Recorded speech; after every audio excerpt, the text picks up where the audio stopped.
Aries, this is for you. Para sa Aries, nabibigyan ng message today, November 28, 2024. Para to sa inyo guys. At huwag niyong ipilit kung hindi para sa inyo at huwag na lang kayo mag-comment ng kung ano, no? Lumipat na lang kayo sa iba. Gusto ninyong channel at huwag na kayo mag-comment guys, okay?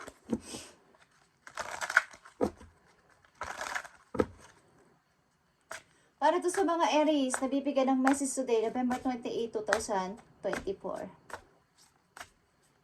Sabi niyo pa, paulit-ulit ako, okay? May nagsasabi niyan. Nababasa ko ang inyong mga comment, guys. Okay? Ganun talaga yun, guys. Paulit-ulit. Kung kayo ay nakukulitan, siguro sa totoo niyong buhay is ayaw niyo nung kayo ay pinagsasabihan. At ang ilan sa inyo, maybe kung kayo ay hindi lang sa Aries, okay? Sa ilang pang sign na binabasa ko. Kung kayo ay nawawala na ng pag-asa sa buhay at ang reading na to ay positive para sa mga taong may pangarap pa sa buhay. Kung kayo ay hindi nagtatagumpay o hindi nagtagumpay at nasa edad na kayo ng late na at hindi discourage yung mga gusto pang magtagumpay at para sa kailang reading na to is wag na kayo mag-comment ng masasama because ang gawin nyo ay palaguin pa ang sarili kahit nasa edad na. Kung kayo may mga apo na, is doon kayo mag-ukol ng maraming oras sa inyong mga apo at bigyan sila ng panahon at mag-grow pa, mag-travel o kaya ay magpalago pa ng husto sa sarili kahit na nasa edad na guys. Okay?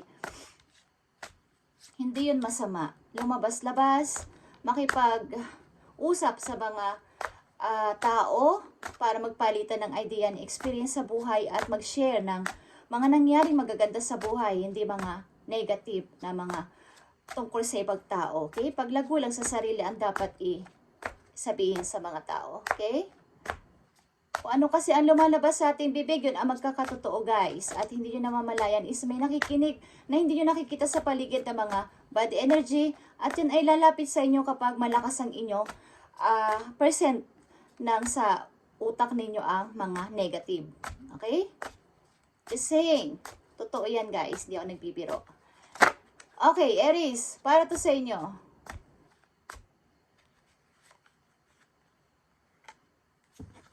Pag may gusto kayong i-manifest at mangyari sa buhay, gawin yan everyday ang pagpipray at buo yung loob na mangyayari ito sa inyo at nakikita sa taas sa heaven ang inyong puso kung ito ay pure at magandang inyong layunin at yan ay magkakatotoo guys, promise. Okay, ilan sa inyo is may mga gagawing mga project, bagong project Aries. Creative ito. Okay? Maaaring may gusto kayong i-build something Aries. Tingnan natin ang inyong message dito.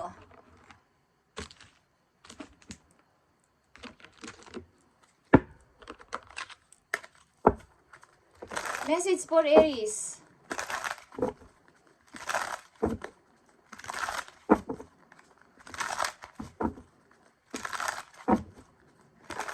November 28, 2024 sa mga Aries.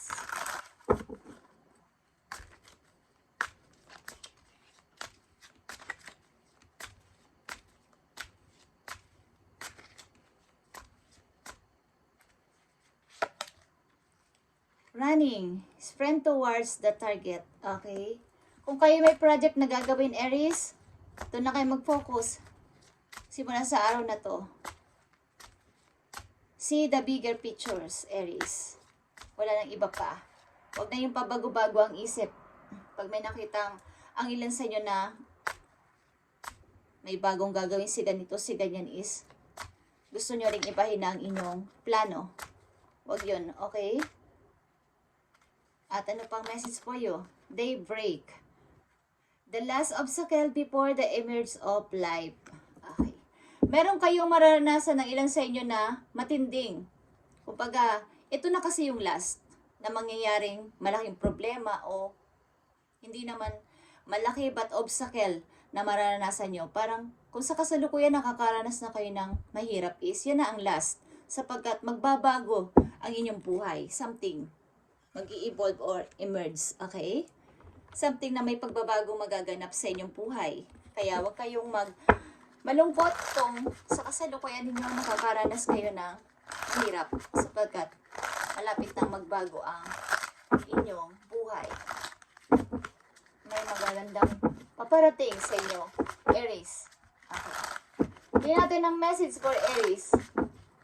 November 28, 2024.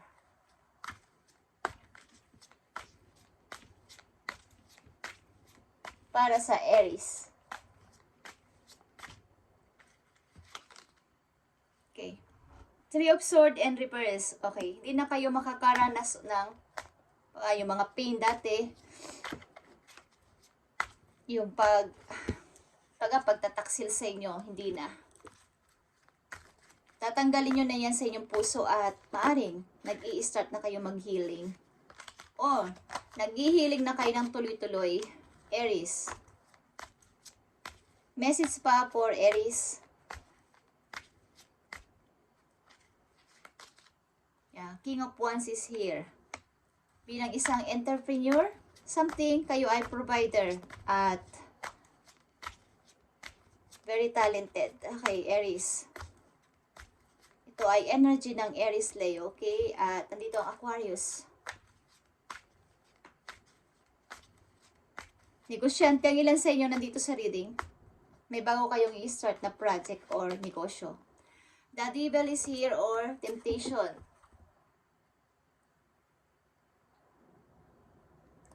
Maaring sa pagtulong nyo sa kapwa, titignan nyo na yung mga pwede sa inyong maluko na mga tao na nanghihingi sa inyo may pila na sa money. Baga, ibabalansin nyo na to ng maayos.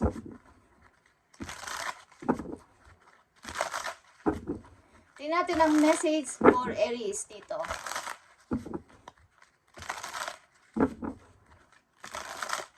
Mukhang nagkakaroon din kayo ng problema sa inyong kasalukuyang relation, guys. But ito na yung last. Maaaring ay pagbabago magaganap sa inyong buhay.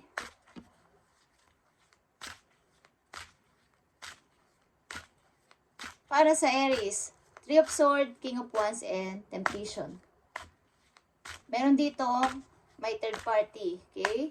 Something na hindi magandang relation sa buhay mag-asawa. Meron dito, guys. Nandito ang King of Pentacles, guys. Kasaganaan sa money. Maaring nakafocus kayo ngayon sa inyong career, sa inyong negosyo, kung kayo ay may negosyo, guys. Marami kayong gustong pinaplano na susunod din yung gagawin. Susunod din yung i-create something. Para sa mga Aries, King of Wands. King of Wands is King of Wands, guys. Nanatili kayong, kumbaga,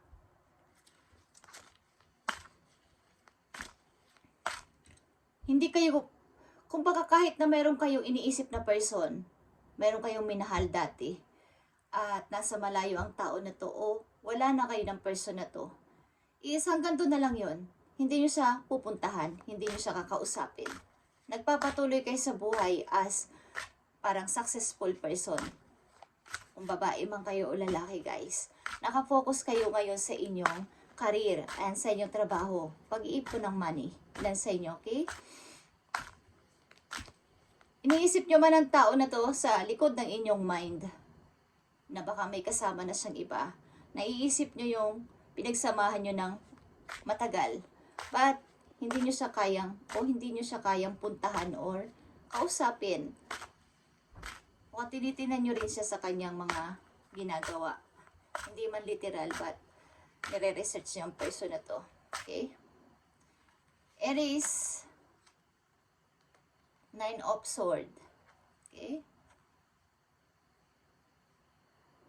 Meron ditong nakakaranas ng hirap sa buhay mag-asawa, guys. Eight of Cups. Someone is leaving. But may tao ditong masaya ang puso. Dahil sa kalayaan. Okay. Someone is leaving o someone is may umalis sa buhay ninyo, Aries. Tingnan natin guys. Message mo sa mga Aries. Mukhang madali rin kayong lapitan pagdating sa money. But, maaaring binibigyan nyo na ng limitasyon ang pagbibigay. Something na sinisiyasat nyo muna kung totoo bang nangangailangan ng tulong ang tao na to. Totoo bang paglapit ito sa akin o nagkukunwari lang na kailangan niya ng help but hindi naman. Mas nakakaangat pa yata to sa akin. Okay. Or dapat din yung bigyan to ng attention na maging maingat kayo sa pag-help lalo na pag may kinalaman sa money. Aries. Tingnan natin ang message for you. Nandito ang clock or orasan guys. Needing time. Time to heal. Okay? Something na kailangan nyo pa maybe ng more healing sa sarili. Kailangan nyo pa ng time, ng oras para sa pag-healing pa. At ito ay progressing. Okay? Time to heal, Aries. Sa ilang Aries na nandito na may nararanasan about dito sa hindi magandang relasyon sa buhay mag-asawa, guys. Parang nakakulong kayo dun, guys. Hindi kayo makaalis. Takot kayong mag-start o mag-decide. Isa pang message dito. Nandito ang partying or time with friends. Kailangan nyo rin paminsan-minsan siguro ay lumabas-labas with friends, Aries. At lumabas muna sa inyong reality. Kahit isang beses isang buwan. Magpahinga kayo at sa mga kakilala nyo lang na napagkakatiwalaan ninyo is makipag-usap naman kayo paminsan-minsan sa kanila, Aries. Okay? Lumabas-labas. Pag may invitation is paunlakan nyo kahit one time lang. Mga message pa for Aries. Mga message pa for Aries.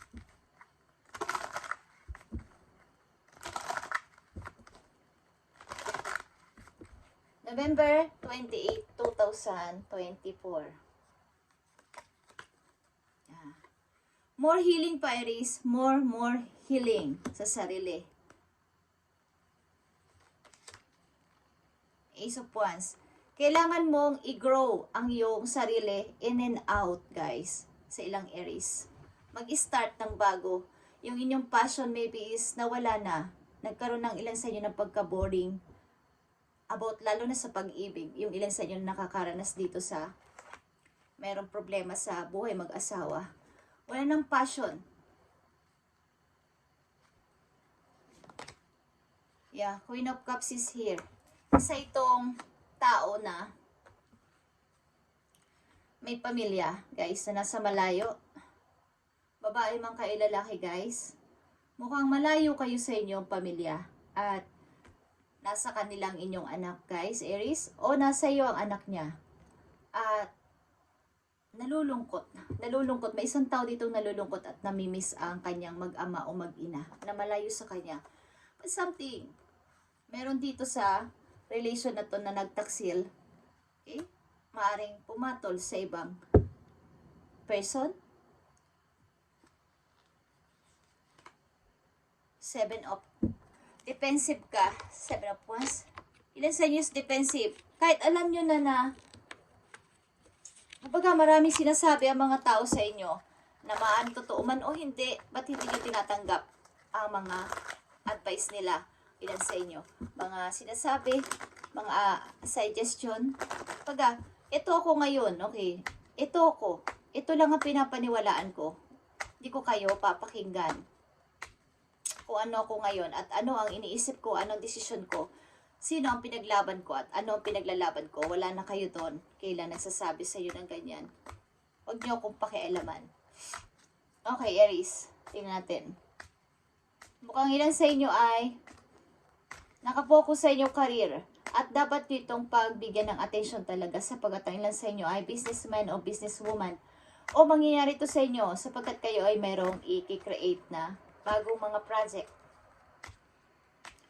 Message pa po, Aries. Actions speak louder than words, Aries. If you want to know what someone is feeling, watch what they are doing. Okay. Letting go is here. May lumayo sa'yo, Aries. If someone leave you confused more than comforted, you need to resist this access to you, okay? Maaring may lumayo talaga sa inyo, guys. At hindi mo ma-let go ng mas madali. Kung ito na yung dapat gawin, kailangan mo nang i-let go ang isang tao. I-let go mo na para mas madali makapag-start ng bago sa sarili mo. At makapag-healing ng tuloy-tuloy completely, okay? At actions speak louder than words is, maybe, may mga nagpapapansin sa inyo, ilan sa inyo, is hindi nyo wala kayong pakialam. Gumagawa ng paraan para mapansin nyo, is wala kayong pakialam sa ngayon sa kanila, okay? Para sa mga Aries, tingnan pa natin ang mga message for you dito. Mukhang kayo ay nakakaranas ng pag-stuck sa isang situation na maaaring tapos na.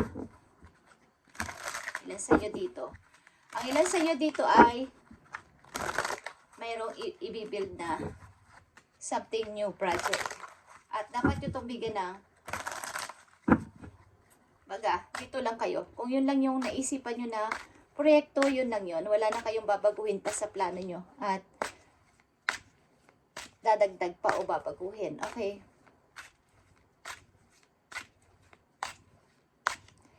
Dalawang message na lang dito for Aries. Hindi dito ng time para sa maybe pagpapatawad something sa ilan sa inyo at more healing pa, Aries. Dalawang message na lang dito sa Aries. The Sun is here, guys. Okay? Kailangan mo ng kalayaan. And King of Cups is here. Mukhang ilan sa inyo dito ay nag-iisip na kung paano ba, Lord? Mag-i-stay pa ba ako dito? O titingin na ako ng ibang path ng buhay ko? Two of Wands. Two direction ito, guys. New and old path. At maaaring kayo ay nag-iisip kung gusto ko nang maging malaya o dito pa rin ako. May naghihintay sa inyong kaligayahan, sa inyong future, Aries, sa mga nanditong Aries. Huwag niyong pabayaan na ito ay masayang, guys. Huwag niyong pabayaan na kayo ay hindi maging maayos ang inyong emosyon dahil sa nangyaring ito sa inyo. Ilan sa inyo ay nagpipigil ng emosyon. Hindi nyo ma-show ang inyong totoong nararamdaman sa tao na to na maaring nanakit sa inyo o lumayo sa inyo. But, huwag nyo maiisipan, guys, na magkaroon ng revenge dito, okay? Tingnan natin ang message dito, Aries. There's nothing to worry about, okay? Wala kang dapat ipag-alala kung ano man ang iyong inaalala sa ngayon. You are safe, Aries. And this situation is under the perfect control of divine providence and universal order. Okay? Only infuse loving thoughts and emotions into the situation to ensure that the highest possible outcome flows effortless to and through you. Okay. Kumbaga, kung meron kayong plano sa ngayon at meron kayong gusto ng tapusin, relation man yan o situation ay, gawin mo na ng mas maaga pa. Wala kang dapat ikatakot sapagkat safe ka sa iyong pagdidesisyonan sa ngayon. Okay? Kumbaga ito ay may order. Kumbaga binibigyan ka ng hudyat, ng signal ng heaven, ni Lord, ni universe na go, Aries. Tama ang mga didesisyonan mo this time. Huwag ka na mag-atubili. Kung gusto mo nang makalaya dito, why not? Why not, guys? Sapagkat matagal ka na naka-stuck sa marriage na hindi na okay. You are safe. There's nothing to worry about. kung ano yung nararamdaman mo na dapat na ikakagaan ng iyong kalooban, this time is gawin mo. Sapagkat ito ay possible outcome na parang walang effort, guys. Madali lang mangyayari sa'yo kapag nakapag-desisyon ka na ng napakadali. Yung wala ka ng bukas na lang, next month na lang, sa isang taon na lang. Okay? So, madali lang ang parang mawawala ito, mabubura lahat ng masasakit sa puso mo pag nangyari na makapag-desisyon ka na. This time, Aries, okay? Thank you and God bless, Aries. Ito ang inyong message today, November 28, 2024, at mag-ingat kayo palagi sa inyong gagawin at gagawin pa at mga paplanuhin sapagkat ang ilan sa inyo dito ay may i-create o may i-build na isang negosyo o isang mapagkakakitaan, okay? At ang ilan sa inyo ay business-minded person na nandito sa reading. At ang ilan sa inyo ay nai-involve sa napakahirap na situation sa marriage at kailangan nyo ng palayan ang sarili ninyo para sa inyong kaligayahan naman at happiness sa buhay, guys. Matagal na kayo andyan at tama na, Aries, okay? Thank you and God bless.